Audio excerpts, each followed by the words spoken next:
मध्य पूर्वेमध्ये जे युद्ध सध्या सुरू आहे त्याचा थेट परिणाम हा भारतात गॅसवर होताना दिसतोय। सध्या मिडल ईस्टमध्ये आणि इस्रायलमध्ये वाढलेला तणाव आणि युद्धाच्या परिस्थितीमुळे जागतिक गॅस पुरवठ्यावर निर्बंध आलेले आहेत। सध्या मिडल ईस्टमध्ये म्हणजेच इराण आणि इस्रायल यांच्यातल्या संघर्षामुळे जगभरातच वातावरण तणावाचं आहे आणि त्यांच्या या संघर्षामुळे गल्फमधल्या जहाजांच्या वाहतुकीवर मोठं संकट आलंय।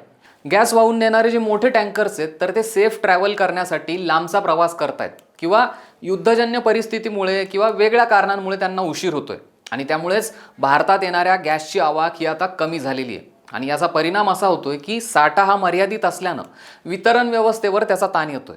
आता यावर नेमकं सोल्युशन काय असू शकतं? तर या संकटाच्या काळात सरकारसमोर दोन मुख्य आव्हानं आहेत। एक म्हणजे सामान्य जनतेचा रोष टाळणं आणि दुसरं म्हणजे जो साठा उपलब्ध आहे त्याचं नियोजन करणं।